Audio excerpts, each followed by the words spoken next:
చేసుకునేటి నవపేట్ మండల్ కాకరపాడు విలేజ్లో ఉన్నాం. ఇక్కడ చూసుకుంటే బీజేపీ నాయకులుగా సీనియర్ కార్యకర్తగా పనిచేస్తున్నారు. ఇప్పుడు తాజా మాజీ డిప్యూటీ సర్పంచ్ కూడా పనిచేశారు. ఇప్పుడు పాషం నరేందర్ గారు సర్పంచ్ అభ్యర్థిగా నామినేషన్ కూడా దాఖలు చేశారు. ఓరోరుగా ప్రచారం కూడా కాకరపాడు గ్రామంలో ప్రచారం కూడా కొనసాగిస్తున్నారు. ప్రజల దగ్గరికి వెళ్ళి ఓటును కూడా అభ్యర్థిస్తున్నారు. మొత్తం మీద ఈయన సర్పంచ్ అభ్యర్థిగా కాకరపాడు గ్రామం నుంచి ఏ సమస్యల మీద ముందుకెళ్తున్నారు, ఊళ్ళో గ్రామ ప్రజలు ఏ సమస్యలు చెప్తున్నారు, ముఖ్యంగా ఊరు డెవలప్మెంట్ ఏ విధంగా చేయబోతున్నారు అనే కొన్ని విషయాల గురించి అయితే ఇక్కడ పాషం నరేందర్ గారు ఉన్నారు. బీజేపీ నుంచి సీనియర్ నాయకులుగా కార్యకర్తగా పనిచేశారు. ఇప్పుడు సర్పంచ్ అభ్యర్థి కూడా నామినేషన్ దాఖలు చేశారు. సర్పంచ్ బరిలో నిలిచారు. తెలుసుకుందాం. నమస్తే అన్న. నమస్తే అన్న, మీరు ప్రతి ఇంటికి వెళ్తున్నారు కదా, అవును. ఏం సమస్యలు చెప్తున్నారు? మీరు ఏ ప్రణాళికతో ఊరిని డెవలప్మెంట్ చేయాలనుకుంటున్నారు? ఇప్పుడు అంటే నేను గతంలో వాస్తవం చెప్పిన ఉప సర్పంచ్ చేశాను కాకరపాడు. అయితే అంతకుముందు కొన్ని ప్రాబ్లమ్స్ కొన్ని ప్రాబ్లమ్ గ్రామంలో తిరుగుతూ అంతకుముందు ప్రాబ్లమ్స్ చాలా ఉన్నాయి. అయితే కొన్ని విషయాలు ఎట్లా అంటే ఊర్లో ఎందుకంటే జనాలకు బాగా పెన్షన్ల ప్రాబ్లం ఉంది. బాగా పెన్షన్లు అంటే 50 ఇప్పుడు 65 సంవత్సరాలు ఉంటే 57 సంవత్సరాలు చేసినారు. పెన్షన్లు ఏమీ లేదు ఏ ప్రభుత్వం వచ్చినా. గత టీఆర్ఎస్ ప్రభుత్వం నుంచి అప్పటి నుంచి లేదు, మన రేవంత్ రెడ్డి గెలిచినా కూడా పెన్షన్లు అయితే ఏమీ లేదు. ఇంకోటి గ్రామంలో వాస్తవం చెప్పాలి రోడ్లు అండర్ డ్రైనేజ్ దోమల ప్రాబ్లం చాలా ఉంది. అయితే యాక్చువల్ చెప్పాలంటే అది కూడా నివారించడానికి మేము గతంలో లేని పనులు ఇప్పుడు మన మోడీ ప్రభుత్వంలో బీజేపీ ప్రభుత్వంలో మన మేడం కలిసి ఒక 20 లక్షల వర్క్ తెచ్చినాము. 20 లక్షల వర్క్ సీసీ రోడ్లు వేసినాము. ఒకటి ఐమాక్స్ లైట్ 2,50,000 ఒకటి ఐమాక్స్ లైట్ వేసినాము ఎసివాడలో. ఇంకా 30 లక్షల వర్క్ కూడా పెట్టినాము. ఇంకా 4-5 మన ఐమాక్స్ ఎందుకంటే గేట్ కాడ ఒకటి, తాండ ఒకటి, ఇక మన బీసీ వాడలో ఒకటి ఐమాక్స్ లైట్ కూడా చేయడానికి ప్రపోజల్ పెట్టినాము. అయితే మేడం ఏమన్నా అంటే మీరు గ్రామ అభివృద్ధి చేయాలంటే సర్పంచ్ గెలిపించుకొని రండి, మీకు ఎంత వర్క్ అయినా ₹1 కోటి వర్క్ అయినా ఇస్తానని చెప్పింది మేడం. మాట తీసుకున్నాం. అయితే మేము ఏం పని ఎట్లా గ్రామంలో అభివృద్ధి చెందంటే తెచ్చి మీ గ్రామానికి ఏ అభివృద్ధి కార్యక్రమం చేయబోతున్నారు? ఏమంటే ఇప్పుడు అండర్ డ్రైనేజ్ సీసీ రోడ్లు మెయిన్ ముఖ్యంగా అండర్ డ్రైనేజ్ సీసీ రోడ్ అయితే లైట్లు ఇప్పుడు ఇంకోటి స్కూల్ కూడా యాక్చువల్ అంటే మా కాకరపాడు సిద్ధోడం తేలపల్లి ఒక హై స్కూల్ కావాలి. హై స్కూల్ కావాలంటే కార్కొండకి వెళ్ళాలి. చిన్న చిన్న పిల్లలు ఇబ్బంది పడుతున్నారు. అయితే ఈ 3 రోజులకు సంబంధించింది ఇక్కడ గవర్నమెంట్ ల్యాండ్ ఉంది, గోలబండ అని ఇక్కడ ఉంటుంది. అక్కడ కట్టేందుకు మేము ప్రపోజల్ అడగమని అనుకున్న మేడం ఎంపీ నిధుల నుంచి తీసుకొస్తాం. అట్లా తీసుకొచ్చి ఒక స్కూల్ డెవలప్మెంట్ గురించి ఆలోచిస్తున్నాము. మీ ప్రణాళిక మొత్తం స్కూల్ డెవలప్మెంట్ 10th వరకు చేయాలి. నా ప్రణాళిక గెలిచిన తర్వాత హామీ ఇస్తున్నాం. మొట్టమొదటి అదే పని. నెక్స్ట్ ఇప్పుడు గేట్ నుంచి ఊర్లకు జనాలు 1 కిలోమీటర్ వరకు ఉంటది, నడుస్తారు. నైట్ పూట వాసన చెప్పాలంటే జనాలకు పాములు అంటే ఎందుకంటే ఒక లేడీస్ ఒక 7 దిగాలంటే నచ్చ ఇబ్బంది పడతారు.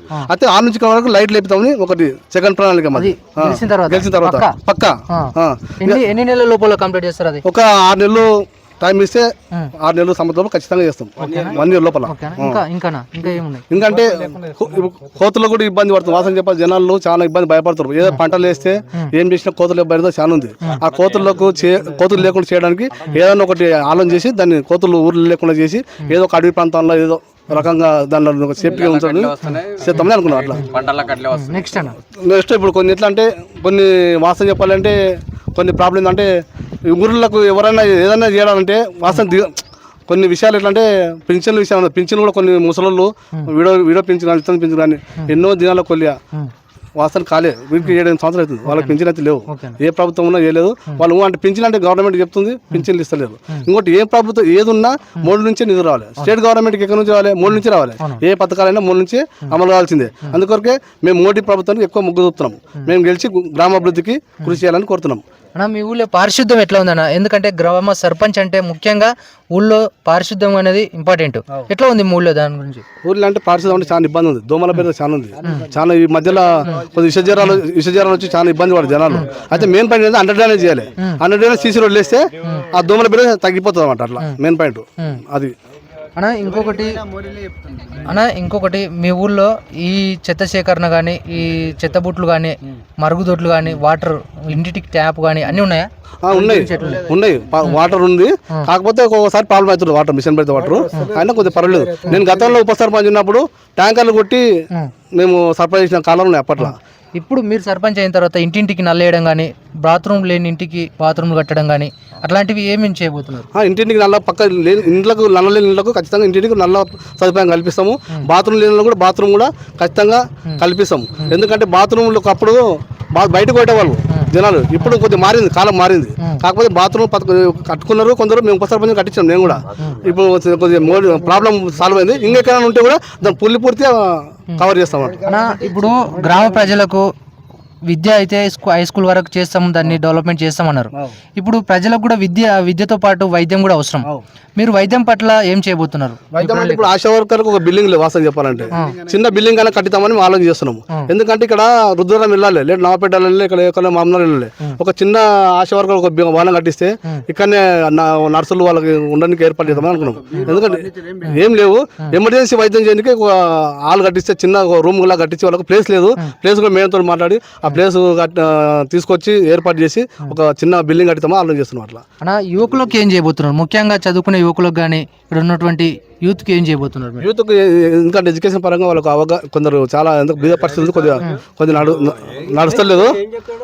అయితే ఏమంటే యూత్ ఒక ఎంప్లాయీ కావాలంటే వాళ్ళ కోచింగ్ కానీ మన కోచింగ్ సెంటర్ వాళ్ళకి ఇంట్రెస్ట్ ఏందో తెలుసుకొని వాళ్ళ కోచింగ్ రకంగా ఏర్పడేదామని నేను అనుకున్నాను వాస్తవం చెప్పాలంటే. నేను గెలిచినాక ఇప్పుడు ఆర్మీ ఉంటాయి, పోలీస్ ఉంటాయి, ఒక టీచర్ ఉంటుంది, వాళ్ళకి ఎవరెవరికి ఏమేమి కావాలి అంటే వాళ్ళ ఇష్టాలు ఎట్లా తెలుసుకొని కొద్దిగా ఏదన్నా ఒకటి వాళ్ళకు నా హెల్ప్ నేను చేద్దామని సహకరిద్దామని నేను అనుకుంటున్నాను. అట్లా ఇక్కడ గ్రంథాలయం లాంటిది ఏమన్నా ఉన్నాయా మీ ఊళ్ళో?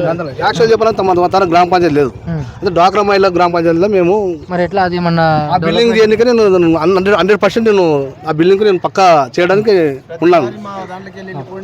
బిల్డింగ్ బాగాలేదు, గ్రామ పంచాయతీ బిల్డింగ్ బాగాలేదు. ఆ గ్రామ పంచాయతీ బిల్డింగ్ కూడా ప్లేస్ ఏర్పాటు చేసుకొని ఆ గ్రామ పంచాయతీ బిల్డింగ్ కూడా మంచి రకంగా ఒక అద్భుతమైన గ్రామ పంచాయతీగా కట్టాలని మేము కోరుకుంటున్నాను.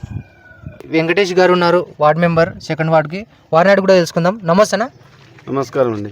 మీ అభ్యర్థిని గెలిపించుకోవడానికి మీరు ఎట్లా ప్రణాళిక సిద్ధం చేసుకున్నారు, ఎట్లా ప్రచారం చేస్తున్నారు? మేము చేసిన అభివృద్ధి పనుల గురించి చెప్తున్నాము. డికే అరుణమ్మ గారు సెంట్రల్ గవర్నమెంట్ ఇచ్చిన పనుల అభివృద్ధి గురించి చెప్పి, చేయబోయే పనుల గురించి చెప్తాం, చేసేటివే చెప్తాం, చెప్పేటివే చేస్తాం. అంతే. మేము మాత్రం వేరే ఏమి డబ్బులు కానీ అవి కానీ మేము పంచదలుచుకోలేదు. మా క్యాండిడేటు స్వచ్ఛందంగా పనిచేస్తాం. మేము కూడా అందరికి సహకరిస్తాం. తప్పకుండా చేయాలని ఉంది. వాళ్ళకి అన్నీ అదే చెప్తున్నాం. మీరు క్యాండిడేట్ని చూడండి, అభివృద్ధి పనులు చూసి వేయండి, ఇక మీరు ఆలోచించండి అని చెప్తున్నాం. 30 లక్షల వరకు తెచ్చినాం. పదవి వచ్చినాక మేము ఏం చేస్తాం, అందరికి జనాలకు అర్థం చేసుకోవాలి. ఎందుకంటే పదవులు ఉన్న కూడా ఏం చేయలేరు కొందరు. పదవులు లేకముందు కొన్ని పనులు 30 లక్షల పని చేసినామంటే పదవి వచ్చినా ₹1,00,00,000 పని తెచ్చేందుకే మేము ₹1,00,00,000 జనాలకు హామీ ఇస్తున్నాం. గెలిపిస్తే ఖచ్చితంగా షూర్ డెవలప్మెంట్ అదే గ్రామ పంచాయతీ బిల్డింగ్ కానీ, వీధి లైట్ చెప్తే గేట్ నుంచి ఊరు వరకు లైట్లు కానీ చేస్తాం. స్కూల్ గురించి కానీ డెవలప్ చేస్తాం పక్క. అది మాత్రం గ్యారంటీ అనిపిస్తాం జనాలకు. గ్రామ అభివృద్ధికి ఎప్పుడు వెళ్ళ కృషి చేస్తాం మేము మా పార్టీ తరఫున. సెంట్రల్ గవర్నమెంట్ నుంచి ఒక ఐమాక్స్ లైట్ ఇస్తే ఎస్సీ కాలనీలో పెట్టాలని పైనుంచి సెంట్రల్ గవర్నమెంట్ నిర్ణయం ప్రకారం మేము అదే కట్టుబడి ఉండి అక్కడనే పెట్టించినాం. మాకు ఎక్కడ పెట్టాలని అక్కడ మా ఉద్దేశం కాదు, వాళ్ళకి వచ్చింది వాళ్ళ దగ్గర పెట్టాలని పెట్టినాం. ఏ విషయమైనా అదే రకంగా అంబేద్కర్ గారు రాసిన రాజ్యాంగం ప్రకారం ఎస్సీలకు వచ్చింది కాబట్టి అదే రకంగా మేము చేయాలని చేసినాం. Okay, thank you.